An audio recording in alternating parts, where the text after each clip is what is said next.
Shalom, une question qui revient souvent ces derniers mois, ces dernières années, Bichlal, c'est est-ce que l'on a le droit de profiter de l'argent proposé par le Keren Leididut?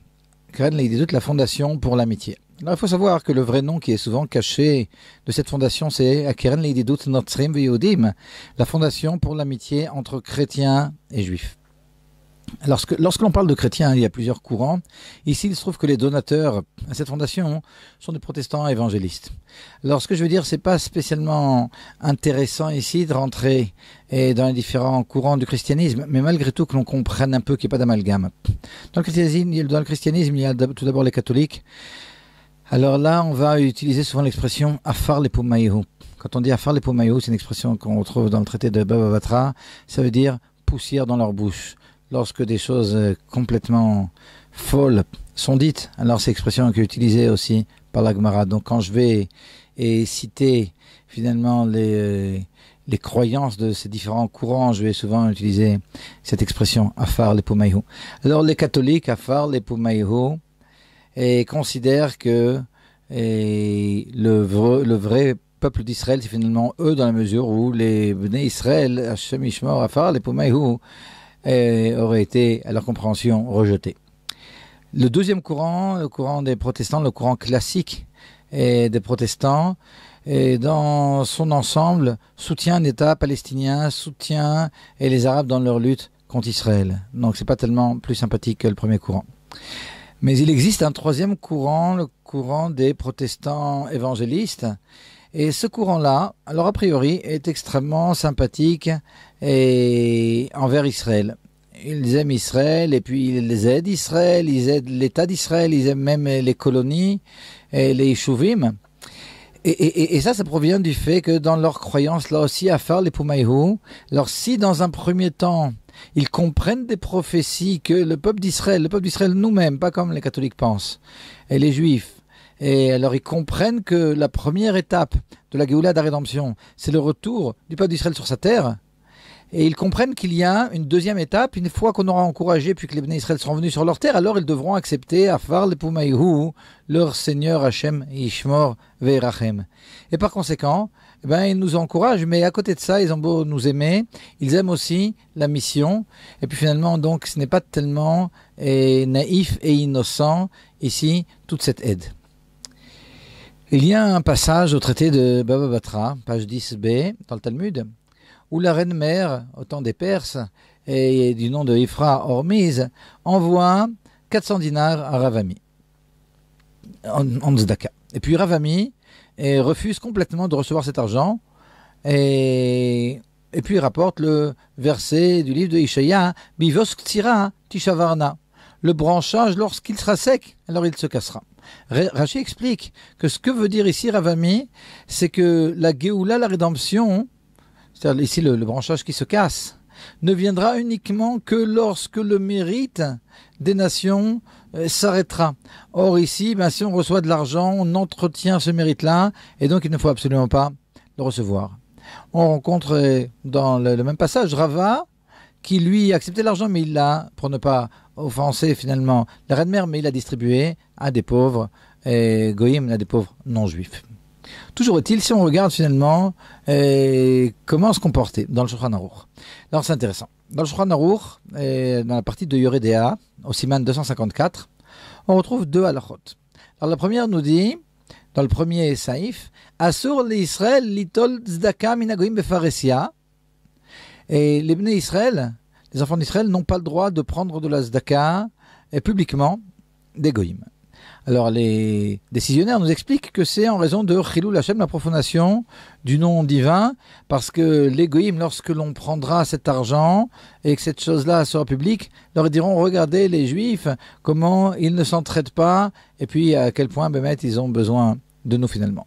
Ça c'est la première halakha, donc ne pas prendre d'argent de goïm en public.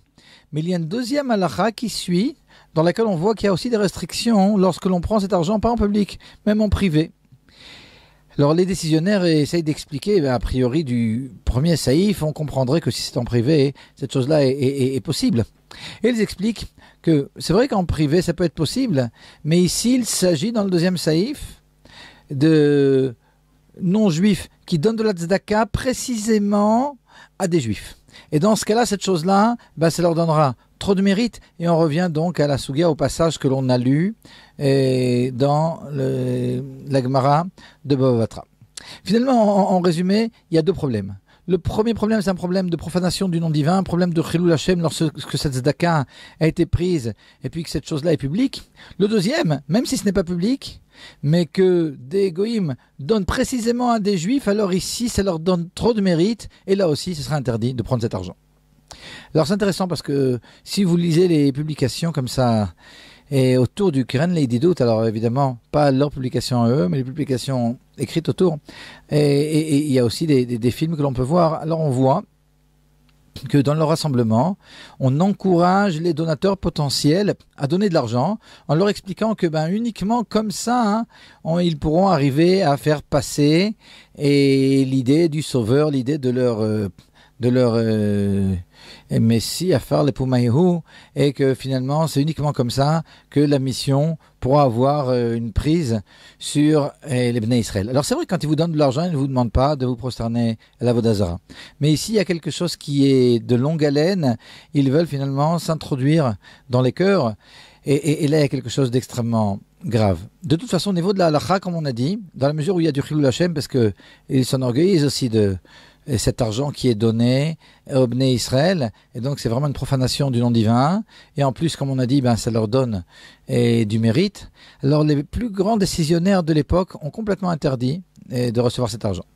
Alors si je dis les noms, c'est d'abord le Rav Eliashiv, c'est le Badat de l'Aïda Haridit. Il y a eu un Beidin avec les Rabbanim, le Rav Israël Yaakov Fischer, Bismano, le Rav Meir Brandsdorfer, et le Rav Ullman, qui ont complètement interdit de prendre de cet argent, et le Rav Nissim Garelitz aussi, il interdit, le Rav Avram Shapira, le Rav Mordechai Eliaou. Alors dans un premier temps, il avait permis, puis après quand il a compris de quoi il s'agissait, il est revenu, puis il y a des lettres de lui interdisant complètement de profiter de cet argent. Il y a aussi un psak din du Beit Din des Rabbanei Chabad d'Israël qui interdit complètement de profiter de l'argent, de recevoir de l'argent du Keren Leididut. Le Rav Dov Lior et le Rav de Kiryat Arba, lui aussi interdit de prendre de cet argent. Alors on comprend que c'est quelque chose qui est complètement général, et ça recouvre tous les courants, les Haredim et les courants Chabad, sioniste, Rav Dov Lior, etc. Donc finalement, c'est une unanimité. Et il y en a qui veulent finalement essayer de permettre en disant non, mais ce qu'écrit le Shulchan Aruch, c'est uniquement une interdiction de prendre de l'argent d'idolâtres. Et puis on sait qu'il y a certains décisionnaires qui pensent que les chrétiens aujourd'hui ne sont pas idolâtres. Alors pour ça, il y a plusieurs réponses. La première réponse, c'est qu'il y a un des responsables du Khatam Sofer qui explique que même les décisionnaires qui pensent que dans certaines circonstances, on ne fait pas cas du fait que les goïms soient des idolâtres. Alors d'après certains décisionnaires, par rapport au vin qu'ils touchent, que certains, même si ce n'est peut-être pas la halakha en fin de compte, mais que certains ne considéreraient pas comme du vin qui a été touché par des idolâtres, de toute façon, ça n'aurait pas en question le fait que les chrétiens sont idolâtres.